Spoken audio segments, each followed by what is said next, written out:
Taylor was full of raw life force, but behind the scenes, he was a man who fell down more than once, haunted by childhood traumas, addiction, the loneliness of being an artist, and the pressure of being a performance machine that can't stop. His unexpected death in Colombia on March 25, 2022, just an hour before the event, not only brought the band to its knees, but also left a huge hole in the hearts of fans all around the world. To understand why Taylor Hawkins was more than just a great drummer and a symbol of a whole generation of rock musicians, we need to look back at his life. A solo that was full of highs and lows, sometimes eccentric, but always full of passion. It still lives on in the memory of those who loved him. Taylor Hawkins was born on February 17, 1972, in Fort Worth, Texas. He was the youngest of 3 children. Later, when Taylor was just 5 years old, his family relocated to Laguna Beach, California. This was a gorgeous seaside community, but it had a lot of hidden pressures. His dad was like most men in the 1970s, silent, tough, and not very emotional. His mother, on the other hand, was always kind, but she had her own demons that everyone in the house had to deal with. Taylor remarked once that her mom had a bad side. "My sister Heather made dinner and took care of everything until she passed out on the couch from being too tired." Taylor's mother was the only person who really believed in his musical talent, according to him. He sang, danced, and pretended to perform in the living room. She was the only person in the audience who clapped patiently. She was also the first to notice how much he liked drumming and the first to think he would go far. His dad, on the other hand, didn't seem to care much. Taylor once said that his dad never really recognized his talents or interests. This wasn't because he was mean, it was probably because he was busy with work, and since his generation wasn't used to showing affection. Taylor turned to music as a way to escape that emotional distance. He previously said he was a stupid, overweight kid who couldn't do anything well. Not excellent at school, not good at sports, and not popular with other kids. When a neighbor let him bang on an old drum kit, everything changed. Taylor was immediately hooked, and the neighbor pushed him on. "You were meant to play the drums." Not long after that, a female acquaintance of his had an older brother who went into the military and left behind a bunch of rock records. Taylor found Queen's News of the World in one of those dusty, worn-out album sleeves, and his life changed. He was completely taken in by Roger Taylor's drumming, the soundtracks to Star Wars and Superman, and John Williams' sweeping themes. He claimed he felt these big, dramatic, emotionally laden sounds in his heart, not merely heard them with his ears. Taylor lived in 2 different worlds during high school. "During the day, I surfed, and at night, I played music in different cover bands. I also practiced drums by playing along to recordings by Rush, Genesis, and The Police. At the time, glam metal was at the top of the charts, but Taylor was drawn to alternative rock, notably Jane's Addiction. Their raw, honest, and rebellious sound made him feel like he finally belonged somewhere. No one could have guessed that this shy youngster who failed at almost everything would find his voice with a pair of drumsticks. And not many people knew that it was this modest, complex childhood that made him an artist who burned with passion on stage but was still very sensitive when the lights went out. After graduating from high school, Taylor Hawkins left Laguna Beach and traveled to Venice, where he became really into the rough street music scene. A world where new artists weren't trying to get famous, but were looking for liberation through music. There, he and his buddies started a band called Sylvia. It was a small group that was definitely influenced by Jane's Addiction. They were raw and unpolished, but full of hunger and instinct. One night, Sylvia played at Club Lingerie, a small club in Los Angeles. There weren't many people there, but one of them was a man named Stevie Salas, who was seeking for a drummer for Canadian singer Sass Jordan, who was ready to start the European leg of Aerosmith's tour. Salas didn't like the full band, but he did like the long-haired drummer who had a lot of energy and a strong presence. He just stated, "I need someone who understands punk and alternative, and that child is weird." Taylor Hawkins went on his first tour with Sass Jordan when he was only 22 years old, and he quickly became a star on stage. His abilities weren't quite there yet, but Jordan said he shone with a light and love that came from within. She remembered the moment he walked in the room. "Some folks pull you in like sunshine down your spine." One of them was Taylor. Scott Welch, who was Perry's manager and also worked with up-and-coming artist Alanis Morissette, noticed Taylor during one of Perry's opening acts. Perry is the iconic frontman of Journey. At the time, Alanis was seeking for a drummer for her world tour. She had just finished her first big record, Jagged Little Pill. Taylor was swiftly asked to try out, and with guitarist Chris Chaney, he quickly became an important member of Alanis' live band. What came next was a wild 2-year trip that took them to some of the biggest stages in the world. Taylor Hawkins stood out as much as the main singer. He had stunning appearance, windswept blonde hair, and a showman-style way of drumming. He wasn't just a drummer, he was the soul behind the impassioned performances of You Oughta Know, Hand in My Pocket, and Ironic. Taylor once claimed that he decided to perform behind a solo artist since it was a genuine band and not simply her show. Alanis let me be who I am. I got to play music with all of me. Taylor met Dave Grohl for the first time at KROQ's Almost Acoustic Christmas event in 1995. That day, Foo Fighters and Alanis were both on the list. Taylor later recalled, "I was just the backup drummer kid, and Dave was the guy I looked up to in Nirvana. But he was very nice. We smoked together and spoke about the cops in Queen. I simply knew I had found someone who would change my life.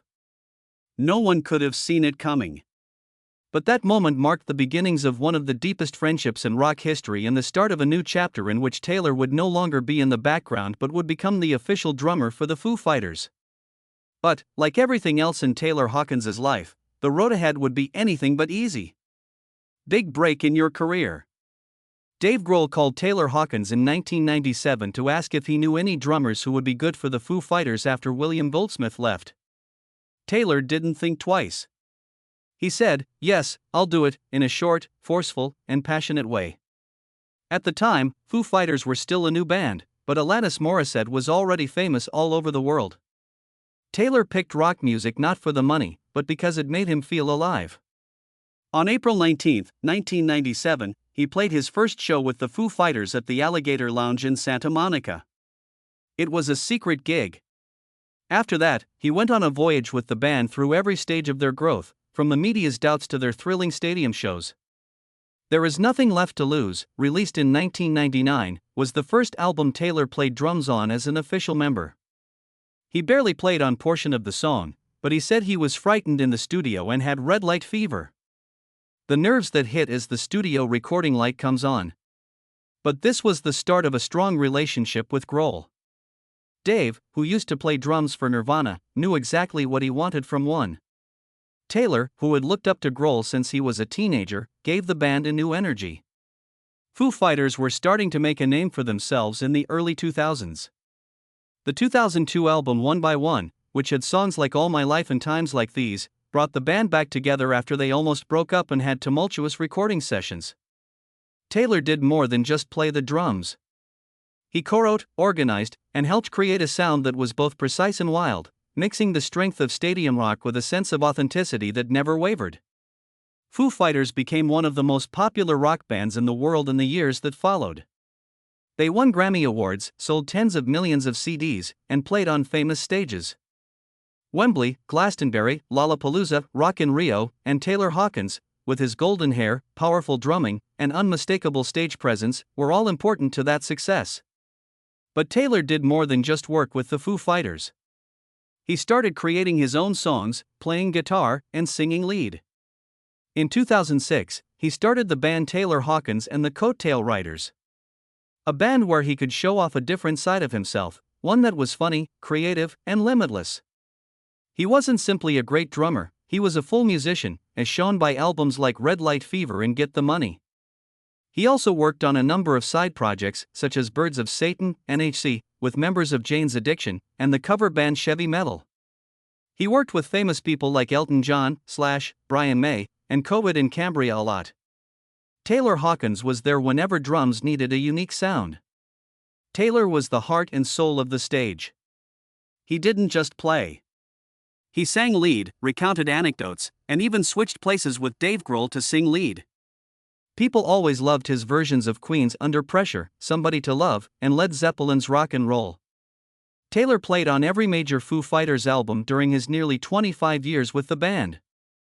These albums include In Your Honor, Concrete and Gold, and eventually Medicine at Midnight in 2021, which he once called weird, experimental, but exhilarating.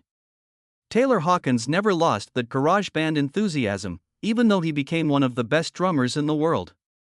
Free, wild, and continually making things. He didn't think of drumming as a career. It was the only way he could be himself. And because he lived that way, totally, furiously, every show, every beat, and every laugh formed part of a musical legacy that will never be forgotten. He wasn't only the drummer who kept the beat for the band. For almost 30 years, he kept the hearts of followers beating fiercely. Taylor Hawkins, the drummer for the Foo Fighters, once joked that if he weren't the drummer for the band, he would definitely be delivering pizzas. That half-joking comment wasn't just modesty, it was true. He never thought of himself as a rock star who couldn't be touched. Taylor always felt like he was after something, whether it was fame, passion, or just the feeling of being free. He crossed his own limitations at times because he never stopped running.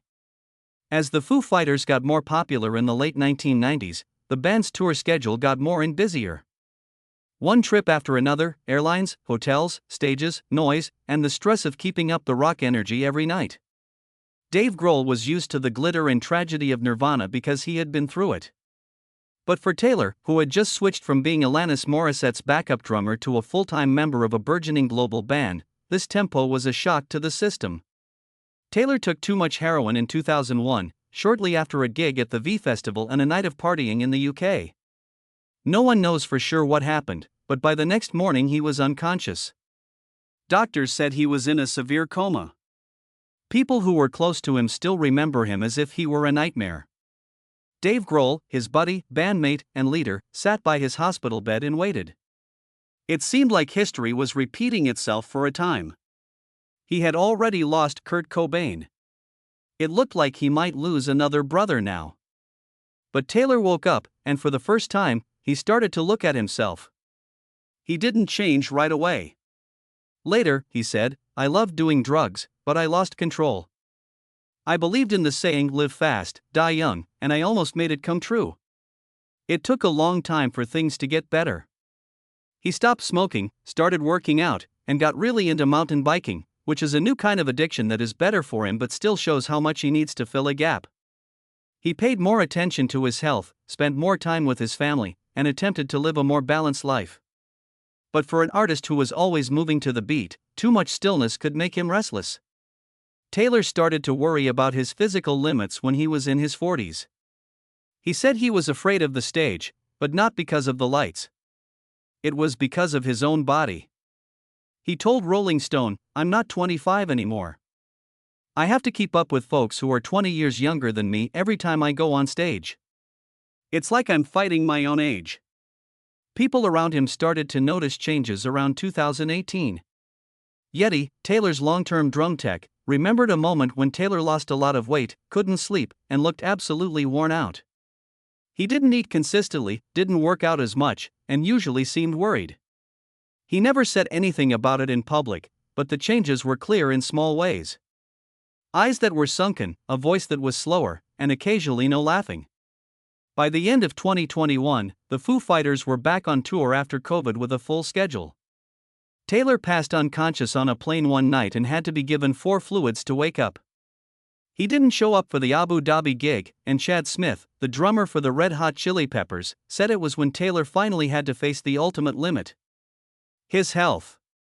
Taylor had a private talk with Dave Grohl and the band's management soon after, asking for a less busy tour schedule, according to close pals. He said, "I can't keep up with this pace anymore. We need to come up with a plan." But Foo Fighters camp turned down any official request. People either didn't say anything or said it was just a personal reflection, not an official request. What matters is that Taylor never gave up, even when he was tired. In early 2022, he excitedly told Yeti, "I've hired a trainer, I'm working hard, I've gained 15 pounds, I'm finally doing it right." Those closest to him believed Taylor truly wanted to get back on track, to stay healthy, to restore balance.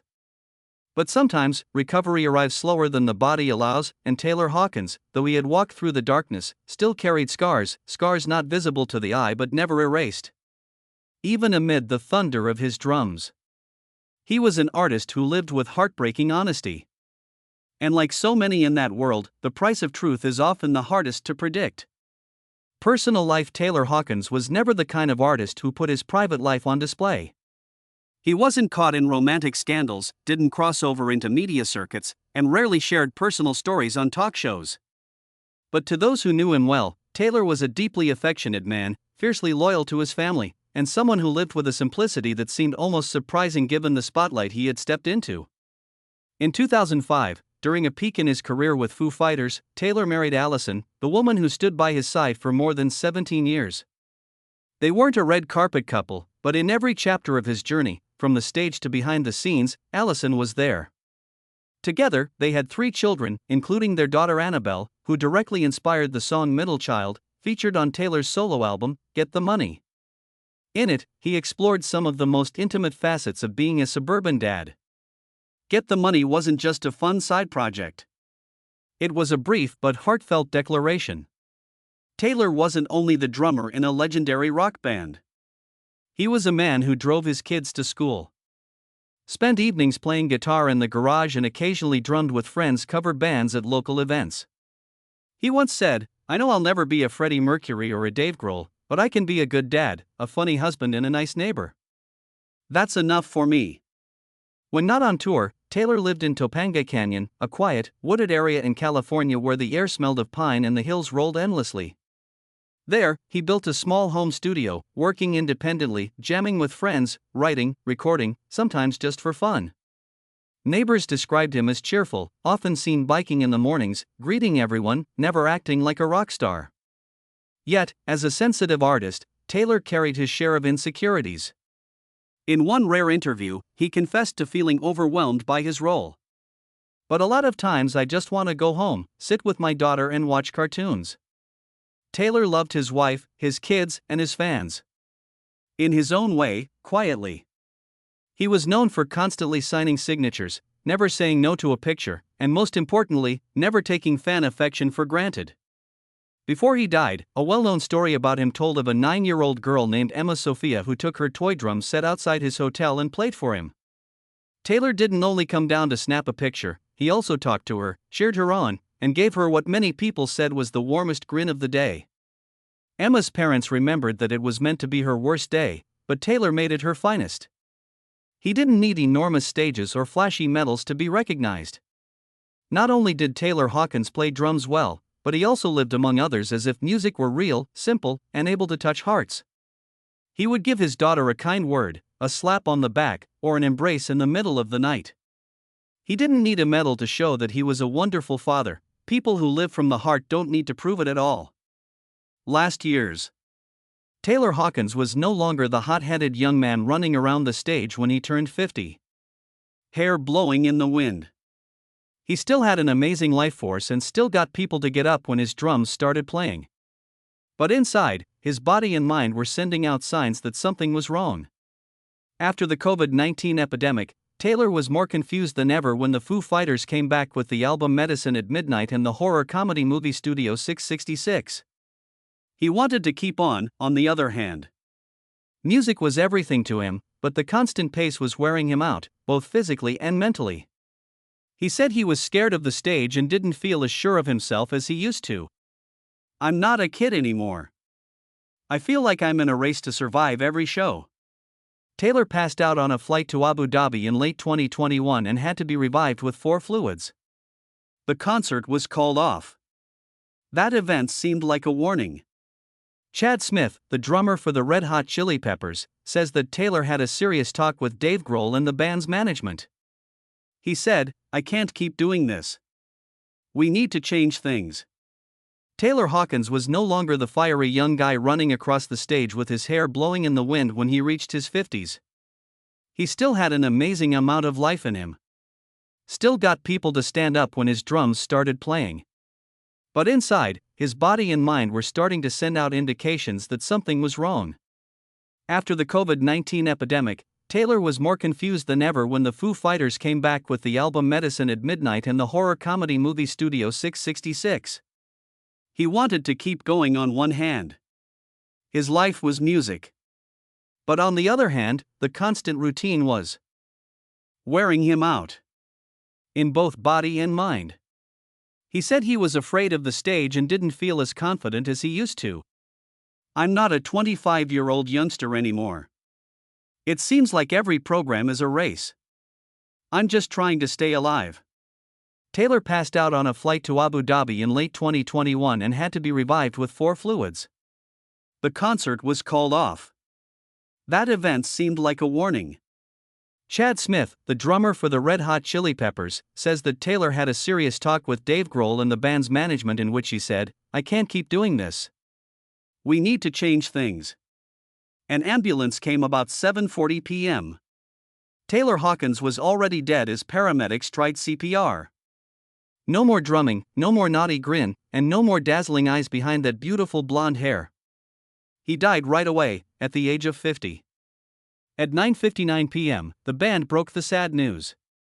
That same night, only minutes after thousands of people found out the performance was cancelled. The stage went quiet. The music came to an end. There were only candles and tears left. People's reactions and inquiries that won't go away. When news of Taylor Hawkins' tragic death surfaced on the evening of March 25, 2022, it shocked the rock community and sent a sorrowful echo around the world. Thousands of people were still waiting at the Estéreo Picnic Festival stage in Bogotá, where the Foo Fighters were supposed to play. They didn't know that the band's fiery drummer had died just an hour before the lights were supposed to come on. Instead of the loud drum beat that started Everlong, there were whispers in the night and then stifled cries. The stage was no longer a place to perform. It turned into a memorial, with hundreds of candles lit for a person who had left the game they loved more than anything else. The Foo Fighters quickly called off the rest of their South American trip. They posted a short but poignant message saying, "The Foo Fighters family is heartbroken by the sudden and tragic death of our beloved brother Taylor Hawkins. We shall always remember his laughter and love of music." The news traveled swiftly, and big-name performers paid their respects in their own ways. Ozzy Osbourne said that Taylor was a great person and an amazing musician. Travis Barker, who was really upset, remarked, "I don't know what to write. It's not enough to say I miss him. See you later. We can talk about drums and smoke in the dressing room." Billie Eilish at the Grammy Awards a week later donned a blouse with Taylor's face on it while she sang. Miley Cyrus, who took Foo Fighters' place at Lollapalooza, Brazil, devoted her whole concert to Taylor and cried on stage. Roger Taylor of Queen, who Taylor looked up to, said goodbye to his son Rufus, who was Taylor's best student, with a choked voice. Jimmy Page of Led Zeppelin shared a picture of a performance with Taylor, remembering how talented and innocent he was when he was younger. But the flood of sadness quickly turned into something else. Questions. Taylor Hawkins was used to being in near calls.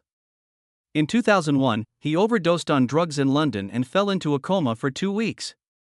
Since then, he has tried to live a healthy life by working out hard and getting regular health examinations. He told Rolling Stone just a few months before he died, "I just had a full checkup. The doctor told me I'm in terrific shape. I have a big heart because I exercise like an endurance athlete." So what really went down?